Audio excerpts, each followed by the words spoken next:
तो सर शुरू करते हैं सबसे पहले। और आपका एक ठीक से परिचय बिना दिए शुरू करना तो बिल्कुल गलत है, बहुत ही गलत है। बिकॉज आपकी जैसी पर्सनालिटीज और हस्तियां जो हैं वो बहुत ही शिद्दत के बाद, बहुत ही साधना के बाद यहाँ तक मुकाम पाती है।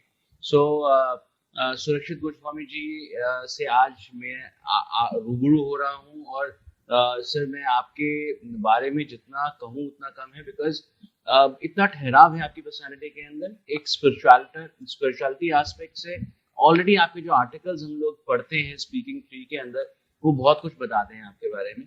प्लस इसके अलावा जो योगा के आप आसन हमें बताते हैं, हमारी वेलबींग के लिए बताते हैं, वो बताने का ढंग भी बहुत ही निराला है, अलग है। और साथ साथ हमारे साथ लोग भी जुड़ रहे हैं सर अब।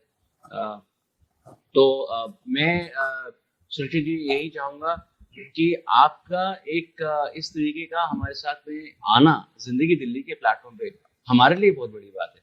बिकॉज जो भी आपसे आज मिलेगा हमें वो एक प्रसाद रूप होगा।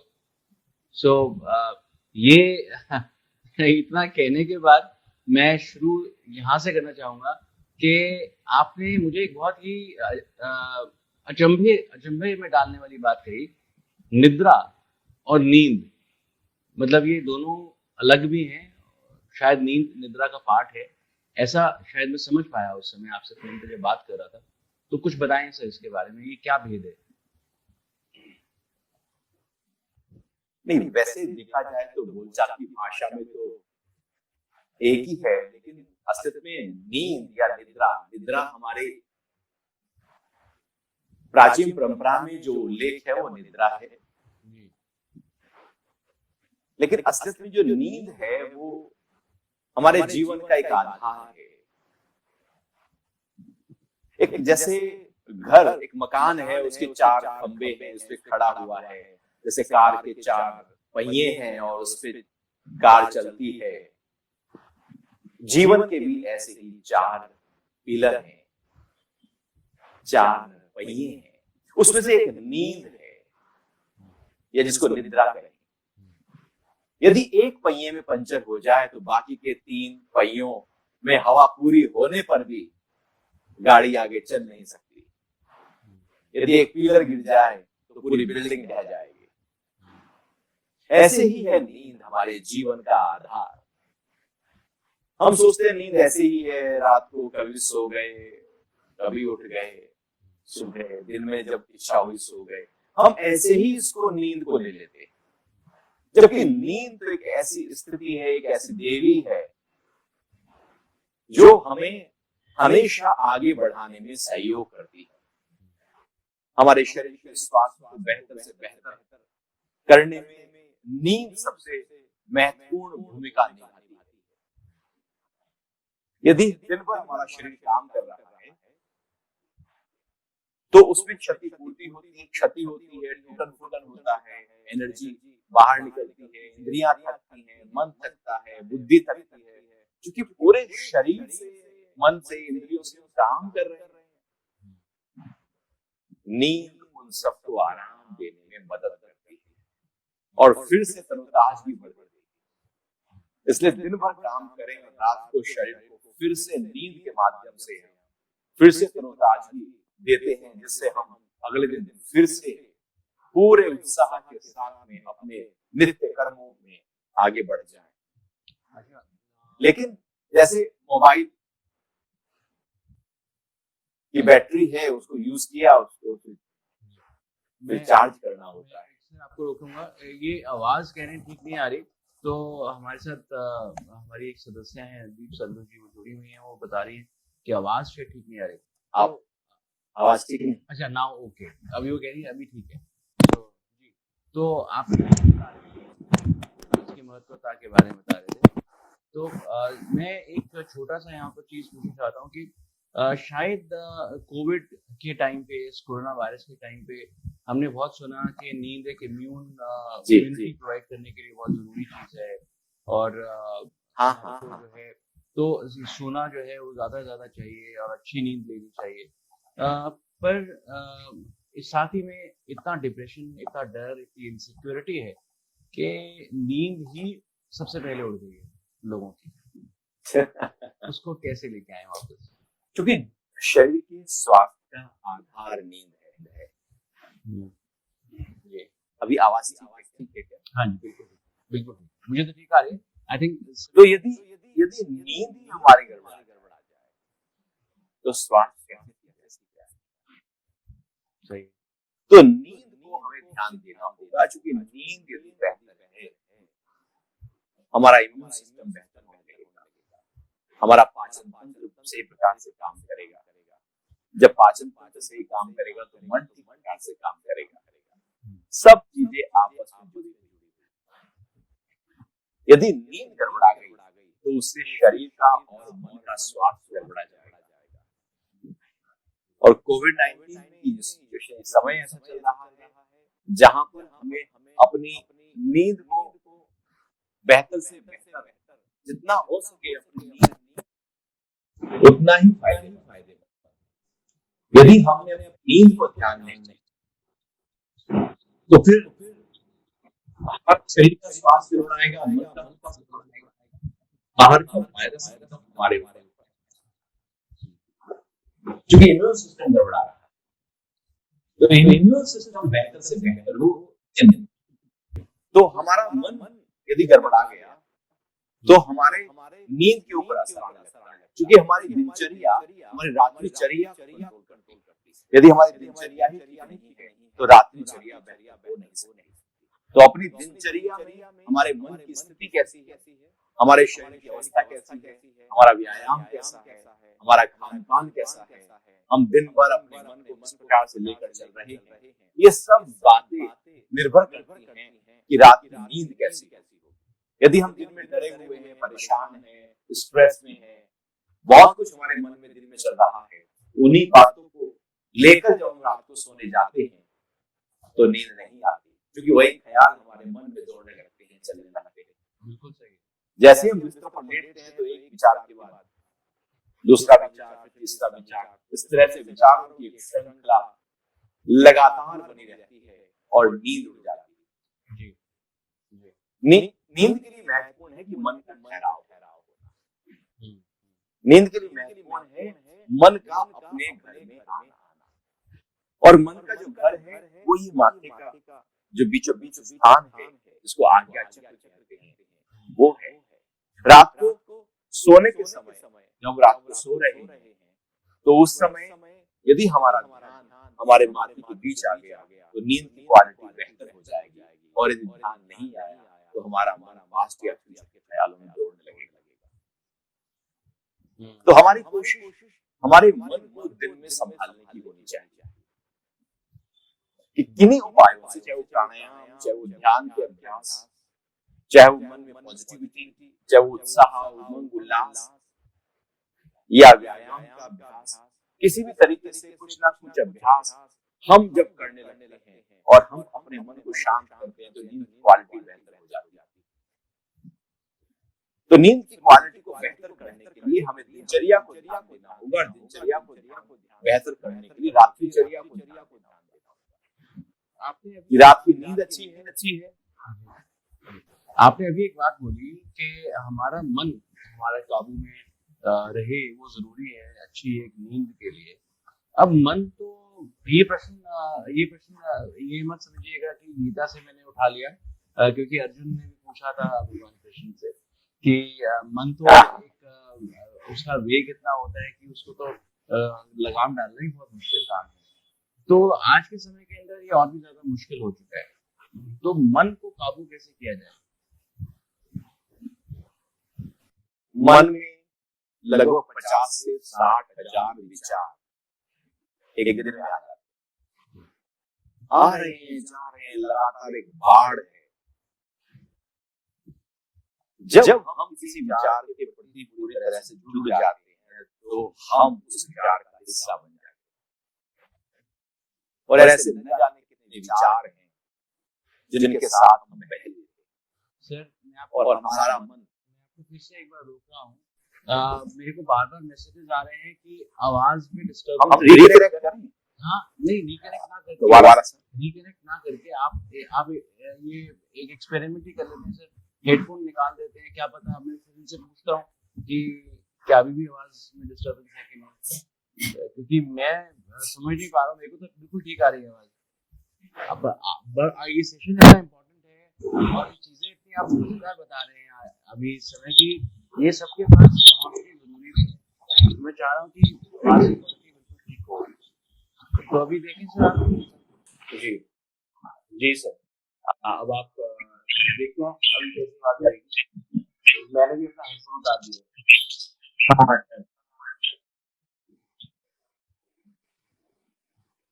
हाँ, मैंने आपसे एक प्रश्न किया था सर कि नींद जो है वो मतलब मन को कैसे काबू किया जाए, तो ये उसका आप जवाब दे रहे थे, तो इसके वहीं से शुरू तो करें। दिन भर जो मन में चल रहे हैं लगातार ख्याल वो आते रहेंगे जाते रहेंगे। जैसे ही हम ख्यालों के साक्षी होने लगते हैं, जितना साक्षी हो जाते हैं मन उतना शांत हो जाता है। इन ख्यालों में जुड़ जाएंगे तो जुड़ जाएंगे।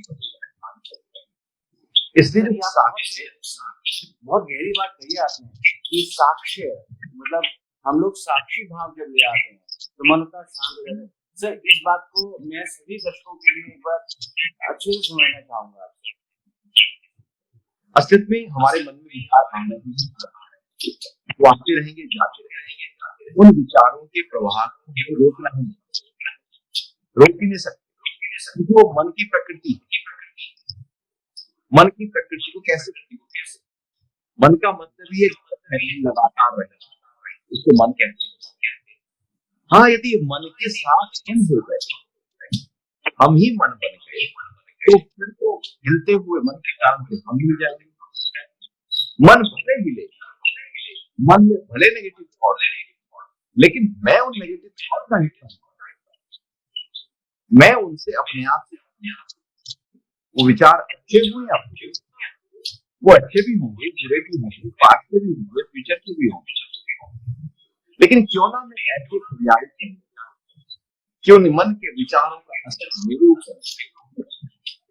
और ये तभी होगा जब हम मन से थोड़ा सा पीछे हटते, मन में चल रहे ख्यालों की योजना,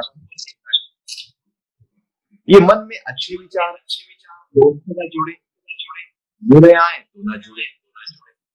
हम क्या करते हैं कि जब अच्छे विचार आते हैं तो उसके साथ मिलाते हैं और बुरे आते हैं तो साथ लेने की कोशिश करते हैं। अच्छे विचारों को एंजॉय करते हैं, सुख को बड़ा मजा लेकर हम एंजॉय करते हैं। जब दुख आता है तो सोचते हैं ध्यान करके प्राणायाम करके हम दुख के ख्यालों से नेगेटिव थॉट से हट जाए। जब सुख को हम सुना हमारा, तो यदि सुख और दुख दोनों ही विचारों के हम साक्षी होना शुरू कर दे, तो ऐसी स्थिति में ध्यान गति घटने लगेगा या मन की चंचलता हमारे ऊपर नहीं होगा। जैसे बाहर बहुत गर्मी है, तो हम क्या करते हैं, एसी या बारिश हो रही है, हम बारिश को थोड़ी जाकर उसकी गर्माहट को समझें। हम अपनी सुविधा के अनुसार एक पिंड तैयार कर देते हैं, बाहर हम पढ़ना।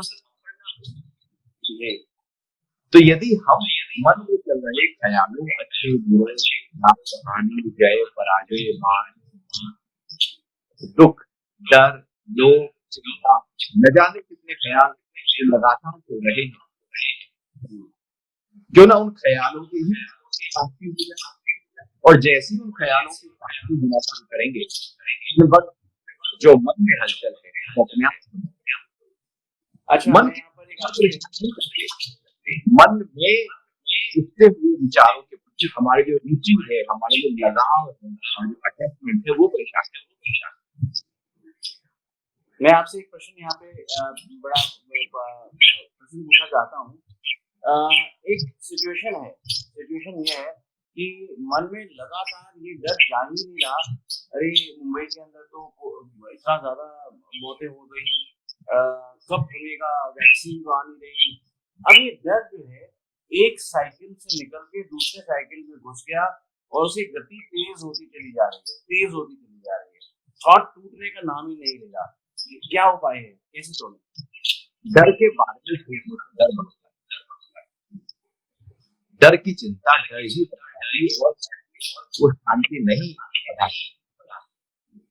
जब ये दिख रहा है कि ऐसी हो रही, ऐसे में हमारी एक ही ध्यान देना है कि सावधानी कैसे बरतें। महत्वपूर्ण है सावधानी। आप डर में रहो और सावधान ना बनो तो वायरस का और सावधानी बरतो फिर डर की कोई जरूरत ही नहीं। आप सावधानी बरतो। हाँ, क्योंकि सावधानी बहुत नहीं तो डरा रहा है। हम लापरवाह हैं तो डर रहे हैं। हम चाहते हैं कि हम बाहर भी जाएं, इधर उधर भी जाएं, तो इसका मतलब है कि हमने अपने आप को कंट्रोल नहीं किया तो डरा रहा है। और डर केवल कोविड डर तो अर्थव्यवस्था जा रही है, सैलरी कम हो रही है, काम धंधे बंद हो रहे हैं, तो बहुत सारे डर एक साथ खड़े। तो डर के समय में इस समय में यदि हम डरते ही रहेंगे तो फिर कभी भी आगे बढ़े। ये तो समय है, ये तो समय है अपने आप को समझने, ये तो समय है से अपने आप को, अपनी व्यक्तियों को, अपनी दिनचर्या को, अपनी कार्य प्रणाली की कार्य क्षमता को और बेहतर करने का। ये तो समय है अंतर्मुख यात्रा का, जिससे हमारे अंदर शरीर का स्वास्थ्य, बौद्धिक स्वास्थ्य, आत्मिक स्वास्थ्य। तो यदि अपॉर्चुनिटी के रूप से हमने अवसर माने तो अवसर है, और यदि आपदा माने तो आपदा। तो डर को कुछ नहीं होगा, डर को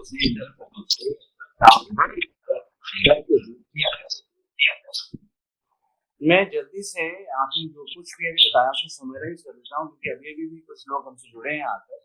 उन लोगों को ये पता लगना जरूरी है कि हम लोगों ने बात करी नींद ना आने की समस्या के बारे में, हम लोगों ने समाधान मांगा, और हमारे को आचार्य जी ने बताया कि यदि हम अपने दिन भर के अंदर दिनचर्या यदि हमारी सही होगी तो हमारी रात्रिचर्या जो है हमारी बहुत अच्छे से निकलेगी।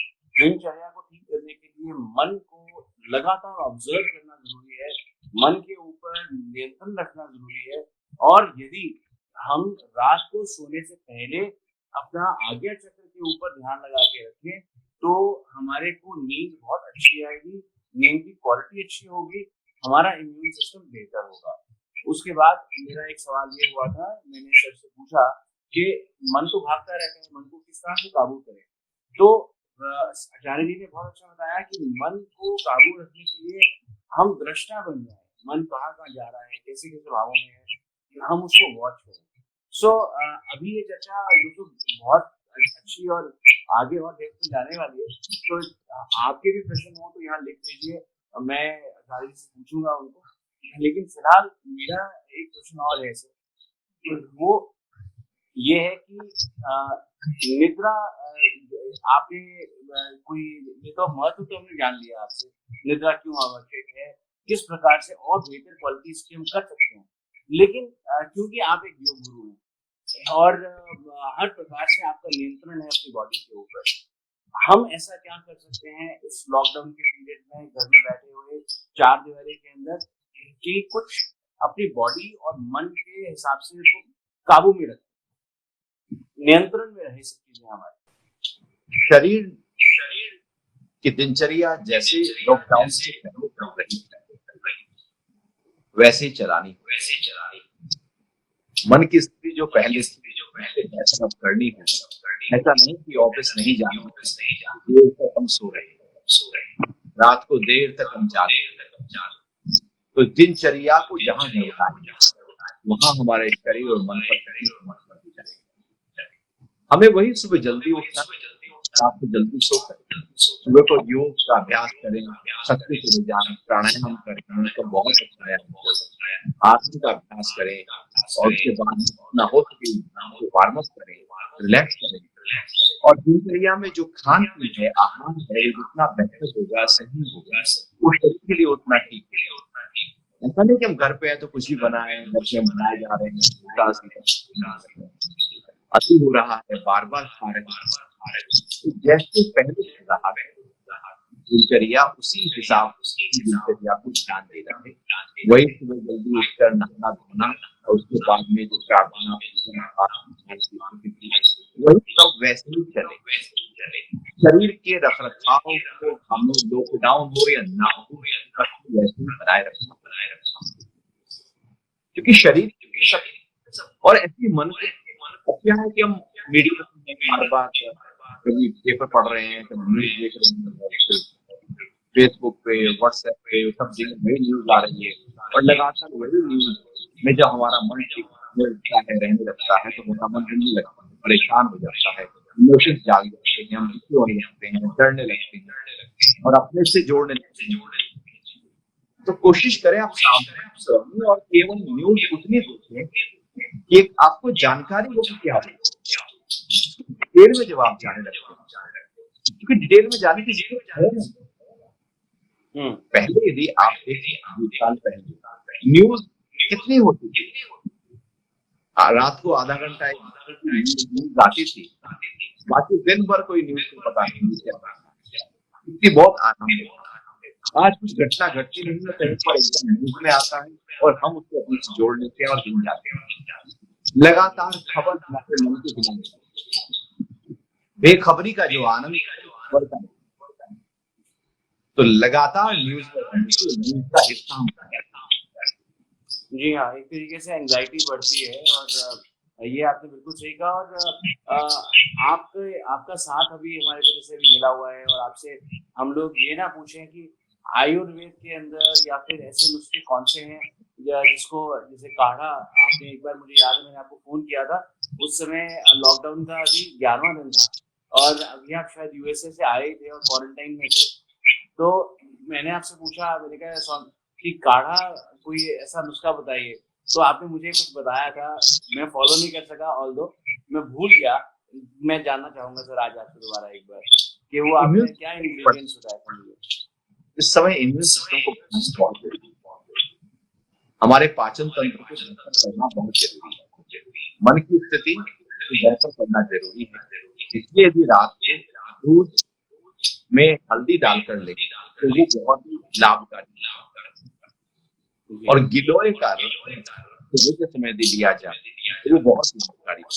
प्राणायाम का अभ्यास किया, ये 2 चीजें करें, ज्यादा नहीं, हरी सब्जी का सेवन करें और भोजन ठीक हुआ, जितना आहार अच्छा होगा, जितना व्यायाम अच्छा होगा, जितनी नींद अच्छी होगी, जितना मन की स्थिति अच्छी होगी, इम्यून सिस्टम उतना बेहतर होने लगेगा और वायरस का इम्पैक्ट आपको यदि किसी कारण से हो भी वो नुकसान ज्यादा पहुंचा नहीं, क्योंकि आपने तो यदि हमारा ही सिस्टम अटैक हुआ भी है तो सिस्टम ही कमजोर है। सिस्टम कमजोर होता है गलत खान पीन, स्ट्रेस से, इंसोम्निया से, एक्सरसाइज से, इसी कारण से तो बढ़ जाती है और बुजुर्गों पर इसका अटैक ज्यादा है और इसका इम्पैक्ट ज्यादा है और रेट भी वहां पर ज्यादा होती है। इम्यून सिस्टम कम है, व्यायाम कम है, भोजन गड़बड़ाया हुआ है, नींद कम है, शरीर पूरी तरह से कमजोर है, तो वायरस का इम्पैक्ट हमारी बॉडी पर ज्यादा परेशान करने वाला है। तो हर रूप में हमें अपने अंदर की ताकत है। मेरे को अभी एक प्रश्न पूछा गया है, इसमें एसिडिटी के लिए क्या करना चाहिए? एलोवेरा रस सुबह को 2 चम्मच की पानी में मिलाकर खाली लेना। किसके? एलोवेरा रस, एलोवेरा जूस 2 चम्मच थोड़ा सा खाली पेट सुबह को लेना होगा। कुछ ही देर में एसिडिटी ठीक हो जाएगी। एसिडिटी के बहुत सारे वैसे हो सकता है स्ट्रेस ज्यादा हो, खान पीन ठीक ना हो, हम बहुत ज्यादा पित्त वाली चीजें ज्यादा खाते हो, मिर्च मसाला ज्यादा हो, कई बार तो दूध के सेवन से भी एसिडिटी होने लगती है। लंबे समय तक भूखा रहने से, जैसे फास्ट किया है जो भी एक्टिविटी की शिकायत हो सकती है, लीवर के फंक्शन सही प्रकार से काम न कर रहे हो, तो भी एसिडिटी होने लगती है। लेकिन यदि एलोवेरा जूस लेना शुरू करो तो काफी हद तक एसिडिटी में आराम आ जाएगा और भोजन जितना हो सके सात्विक हो, सरल हो, मसालों वाला ना हो, अरहर की दाल का सेवन ना किया जाए, बहुत ज्यादा भोजन ना हो, और स्ट्रेस को आप कंट्रोल करें। यदि स्ट्रेस है तो एसिडिटी, लेकिन एलोवेरा आप शुरू करते हैं 5 से 7 दिन में एकदम फर्क शुरू हो जाएगा कि पहले जो जलन थी वो अब नहीं है। और यदि जलन फिर भी रहती है तो कुंजन क्रिया यदि आसपास के निकले, इसमें सुबह को एक जग भर के पानी नमक डालकर पिया जाता है, फिर पहले उसे उल्टी कर देते हैं, पानी डाल देते हैं, तो कफ दोष को दूर करता है और हमारे लीवर को भी ताकत देता है और एसिडिटी की जी, ये थैंक यू, आपको बहुत बहुत धन्यवाद आया है। इनको शायद लगता है कि समझ में आ गया जो आपने बताया इनको, तो फॉलो भी कीजिएगा, बिकॉज प्रैक्टिस जो है वो जरूरी होती है। जो आप समझ तो लेते हैं हम अच्छी बात है, लेकिन उनको जीवन में ढालना भी बहुत इम्पोर्टेंट रहता है, तो वो जरूर कीजिएगा। मैं यहाँ पर समय का अभाव तो जरूर है स्वामी जी, मैं चाहता तो हूँ इस चर्चा को खूब लंबा लेके जाऊँ। आत्मिक तौर के ऊपर आपसे इतनी बातें समझने के लिए जरूरी है, बहुत जिसे कहते हैं कि डेप्थ है आपकी पर्सनालिटी के अंदर। और मैं सभी से यहाँ बोलना चाहता हूँ कि आचार्य जी का जो एक चैनल है यूट्यूब का, उसे अभी सब्सक्राइब कीजिएगा, बिकॉज वहां से जो ज्ञान आपको मिलेगा वो अभी आपने देख ही लिया रूबरू, कितना बढ़िया हमारे को समझाया है उन्होंने। यूट्यूब के अंदर भी ऐसा बहुत कुछ ज्ञान छुपा हुआ है जो आचार्य जी रोज अपने नए नए वीडियोस डाल के हमें बताते रहते हैं, तो ये जरूर जाके सब्सक्राइब कीजिएगा। और नेक पेन के जाते जाते एक क्वेश्चन मेरे को और आ गया है कि नेक पेन के लिए पूछ रहे हैं कि नेक पेन के लिए ऐसा क्या करें? हाथ को शांत सीधा करें, उसने हाथ की हथेली को पलट के ऊपर रखें, एक हथेली अपनी तरफ एक हथेली सामने, उंगलियां पूरी फैला दें, उंगलियां फैलाकर अब हाथों को सीधा करके धीरे से उठाते हैं ऊपर की तरफ जी, कोहनियां सीधी हो जाए, हाथ जितने पीछे ले जा सके ले जाए, तो वही मुस्कुराता हुआ चेहरा राजेश जी जैसा करें। ये बहुत जरूरी है, मुस्कुराते चेहरे का जैसे आपका है। फिर धीरे से वापस, फिर नीचे वाला हाथ ऊपर, ऊपर वाला हाथ, और फिर धीरे से हाथ को उठाएंगे। तो ये अभ्यास 4 से 5 बार दोनों ओर से करना होगा, तो ये केवल दवाई के लाभ मिलेगा ही। कितना पीछे जाए तो कंधे में दर्द हो, खोजन दर्द हो, कैनिस एल्बो हो गया, अंगुली में दर्द रहता हो, जराहट हो, तो बहुत लाभ मिलेगा। दूसरा अभ्यास में दोनों हाथों को ऐसे फूल जैसा बना लें और धीरे से हाथों को उठा लें, ऊपर सिर के ऊपर सीधा कर दें और अंगुलियों को पूरा फैलाएं,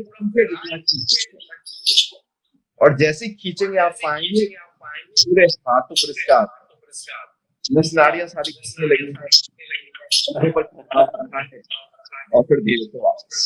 सर बॉडी के सारे जॉइंट्स खुल गए।